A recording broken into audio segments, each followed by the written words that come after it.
Total cholesterol कितना है, SDL कितना है, एलडीएल कितना है, यूरिक एसिड कितना है, ट्राइग्लिसराइड कितना है। ये आपका काम नहीं है, बॉडी का काम है, बॉडी को करने दो ना भाई। आप क्यों इसका वो देख रहे हैं? Why you are thinking much about it? Let the body decide how much it is needed. कभी कभी रेयर केस में किसी का कोलेस्ट्रॉल अगर 300 से ऊपर हो जाता है, 300 से ऊपर हो जाता है, 300 टोटल कोलेस्ट्रॉल की बात कर रहा हूं, तब उसके हार्ट डिजीज के चांसेस थोड़े बढ़ सकते हैं। 300 से ऊपर, राइट? लेकिन 300 से ऊपर रेयर केस में। तो क्या तब कोलेस्ट्रॉल की दवा लेनी चाहिए? तब भी लेनी नहीं चाहिए, क्योंकि हमारा काम बाकी सारे केमिकल को घटाना नहीं है, सिर्फ कोलेस्ट्रॉल को घटाना है। तो कोलेस्ट्रॉल को घटाने का एक फॉर्मूला मैं बताता हूं, अगर आपको वाकई में घटाने का शौक है, राइट? पहली बात तो उस पर ध्यान मत दीजिए, लेकिन फिर भी ध्यान दे रहे हैं घुमा फिरा के, नहीं मुझे घटाना ही है, तो सिर्फ एक काम कीजिए, वो खाना मत खाइए जिसमें कोलेस्ट्रॉल हो। अब सवाल क्या आएगा? कैसे पता चले कौन से खाने में कोलेस्ट्रॉल है, कौन से में नहीं है? उसके लिए सिर्फ एक बात याद रखिए, कोलेस्ट्रॉल बनाने की ताकत भगवान ने सिर्फ एनिमल्स को दी है। यू आर एनिमल और यू आर प्लांट? एनिमल। सिर्फ एनिमल ही कोलेस्ट्रॉल बना सकते हैं। काजू एनिमल है कि प्लांट है? Zero cholesterol, right?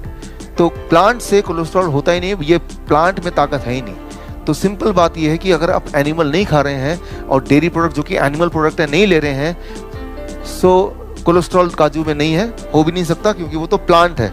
कभी अगर एनिमल के अंदर से काजू निकल रहा होगा तो मुझे उसका पता नहीं, right? As long as it is plant, it is having zero cholesterol. तो बस एक बात देखिए, क्या ये प्लांट है? तो जीरो कोलेस्ट्रॉल, राइट? तो जितना मर्जी खा सकते हैं, जितना आपका दिल करे, जब तक पेट ना भर जाए, जी ना भर जाए, तब तक खा सकते हैं, बेशुमार खा सकते हैं। तो एक ही रूल है, try to reduce the animal food. Only animal food contain cholesterol, plant food do not contain cholesterol.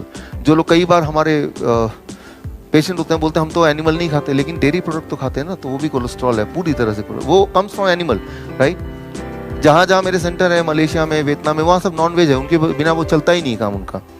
अगर उनको बोलूँगा कि एनिमल फूड मत खाओ तो मेरा सेंटर ही बंद हो जाएगा वहाँ पे। तो फिर उनसे मैं नेगोशिएट करता हूँ, बार्गेनिंग, राइट?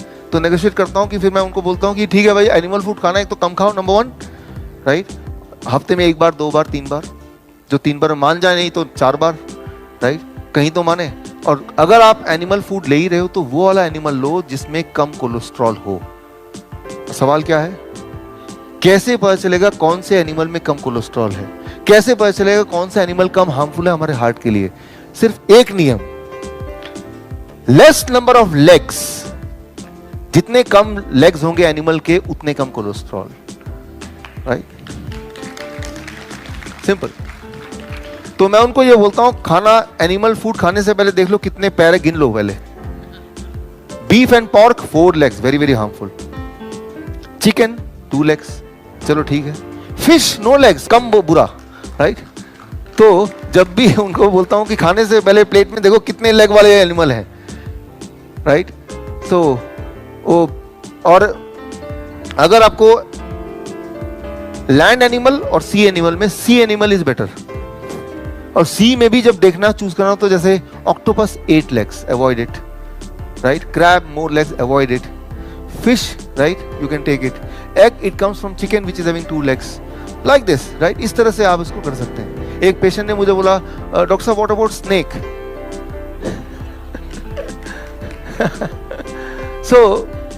सांप के अंदर अगर आप माइक्रोस्कोप लेके देखेंगे तो millions of, thousands of legs are there, right? तो मैं ये बोलना चाह रहा हूं कि कोलेस्ट्रॉल एक्सट्रीम केस में अगर 300 से ऊपर है, according to Harrison principle of internal medicine, right, तो वो हार्मफुल हो सकता है। उस केस में वो तभी हो सकता है इतना ज्यादा किसी का, जब वो ज्यादा कोलेस्ट्रॉल वाले फूड खा रहा हो। कोलेस्ट्रॉल वाला फूड इज एनिमल फूड, और एनिमल में भी animal with more number of legs.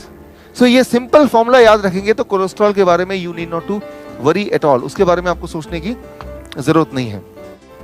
Cholesterol की दवा क्या कर सकता है आपके लिए? Blood sugar, blood pressure, blood cholesterol, ये तीनों चीजें आपस में कनेक्टेड है बॉडी के अंदर, तीनों इंडिपेंडेंट नहीं है, they are all connected together. अब डॉक्टर ने आपको कन्विंस किया कि आपका कोलेस्ट्रॉल ज्यादा है, कोलेस्ट्रॉल कम करो, दवा ले लो। सो जब भी कोई कोलेस्ट्रॉल की दवा लेगा, 6 महीने में, साल में कोलेस्ट्रॉल का दवा लिया, इसका ऑपोजिट रिएक्शन है, ब्लड प्रेशर ज़्यादा होने लगेगा एंड ब्लड शुगर भी ज़्यादा होने लगेगा। तो 1 साल बाद दोबारा चेकअप के लिए जाएगा, उसका बोलेगा कि आपका तो ब्लड शुगर ज़्यादा आ रहा है, तो ये नहीं बोलेगा कि कोलेस्ट्रॉल की दवा को ख़त्म कर दो, बोलेगा क्या बोलेगा, शुगर की दवा ऐड कर देगा ना। अब आपका 2 दवाइयाँ हैं, शुगर की और कोलेस्ट्रॉल की, दोनों ले रहे हैं और दोनों नीचे जा रहा है, तो क्या ऊपर आएगा, ब्लड प्रेशर। आप देखेंगे 73% according to Center of Disease Control, 73% of the diabetes patient, they are also taking cholesterol lowering medicine and blood pressure medicine. Combination में है, कोई इकलौता ऐसा नहीं होगा कि कोई सिर्फ डायबिटीज की दवा ले रहे हैं। शुरू करते वक्त तो डायबिटीज की दवा से शुरू किया था, but over the period of time 1 साल 2 साल में पहले कोलेस्ट्रॉल जुड़ गया, फिर ब्लड प्रेशर जुड़ गया, या पहले कोलेस्ट्रॉल जुड़ गया था फिर डायबिटीज जुड़ गई। कौन सा पहले जुड़ेगा वो आपकी किस्मत है, लेकिन एक भी दवा शुरू करेंगे तो 73% चांसेस है कि over the period of next 2 years आप बाकी 2 जो है ना वो कॉम्बो ऑफर, बाकी 2 भी आपको मिल ही जाएंगे, राइट। तो पीछा कैसे छुड़ाना है, एक को छोड़िए, दूसरे को छोड़िए, तीसरे को छोड़िए, राइट, सिंपल, राइट। और छोड़ने का तरीका क्या है, मैंने आपको ब्लड प्रेशर का बताया था। जब भी खाना खाएंगे तो क्या देखेंगे पहले, if it is God made you eat it, man made you leave it.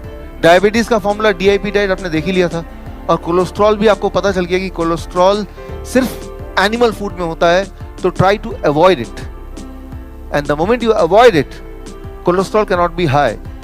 आपका बॉडी उतनी कोलेस्ट्रॉल बनाता है जितनी की बॉडी को खुद जरूरत है, लेकिन जब आप बाहर से कोलेस्ट्रॉल खा रहे हैं और बॉडी भी बना रहा है, तभी वो एक्सेस हो सकता है। तो कोलेस्ट्रॉल बनाने का काम बॉडी का है, तो बॉडी को ही करने दें। हम अलग से कोलेस्ट्रॉल लेंगे, यानी कि जैसे दूध पिएंगे तो उसमें एडिशनल कोलेस्ट्रॉल है, बॉडी के पास वो वाली कैलकुलेशन नहीं है, एंड उस केस में कभी कभी किसी में वो एक्सेस हो सकता है।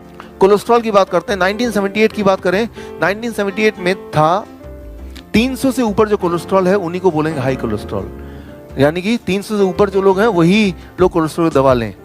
1998 में क्या कर दिया, 250 240 से ऊपर जिनका होगा उनको हाई कोलेस्ट्रॉल बोलेंगे। 1998 के बाद क्या कर दिया, 200 से ऊपर जो है वो हाई कोलेस्ट्रॉल और ये नॉर्मल। आप देखिए थोड़े से लोग नॉर्मल रह गए और ज्यादा लोग जो है वो एबनॉर्मल हो गए। और आज की बात करें नाउ, राइट, तो अब नया रूल ये है कि किसी की उम्र अगर 45 से ऊपर है तो उसको टेस्ट करने की जरूरत नहीं है, सीधा कोलेस्ट्रॉल की दवा स्टार्ट कर दो, राइट। तो ये नया रूल है, राइट। यहाँ तक कि ब्रिटिश मेडिकल जर्नल में आपको हैरानी होगी कि ये भी सजेशन आया फार्मास्यूटिकल कंपनी का कि भाई कोलेस्ट्रॉल की दवा इतनी जरूरी है कि आप जो वाटर टैंक में उसमें उसी में घोल दें पानी हर एक के घर में आएगा ही, ये एक अमृत है, हर एक के पेट में अपने आप जाएगा, यहाँ तक, राइट। सो तो मैं ये सिर्फ कोलेस्ट्रॉल की बात नहीं, अगर आप थायराइड की बात करें, अगर 2003 तक थायराइड क्या था, 0.1 से लेके 6 के बीच में जिनका TSH लेवल है वो नॉर्मल था, राइट, यहाँ तक नॉर्मल है। इसके बाद जिनका TSH है उन्हीं को थायराइड की बीमारी मानते थे। अब क्या किया, उसको स्क्वीज कर दिया, छोटा कर दिया, 0.6 को 3 तक ले आए, राइट, और 0.1 को 0.3 तक ले आए। यूं मानिए कि आप फुटबॉल का मैच खेल रहे हैं, आप हारना नहीं चाहते, आप क्या करते हैं, जब भी मौका मिलता है अपना जो गोल पोस्ट है छोटा कर रहे हैं। एक टाइम आया गोल पोस्ट इतना छोटा हो गया कि फुटबॉल के साइज से छोटा गोल पोस्ट, तो दुनिया का रोनाल्डो भी आएगा तो आपको हरा नहीं सकता, राइट। कि हर बार कुछ साल बाद, 1 साल 2 साल बाद पैरामीटर तो और कम, और एक टाइम ऐसा आ गया आज की तारीख में बस वही इंसान हेल्दी है जो कि अपना चेकअप नहीं कराता है, क्योंकि आपके बॉडी के अंदर वो सारे मैकेनिज्म है जो आपको घड़ी बताती है, राइट, कि आप बीमार हैं या हेल्दी हैं। वो पेन से, दर्द से, डिस्कम्फर्ट से आपको बताती है, अलर्ट करती है।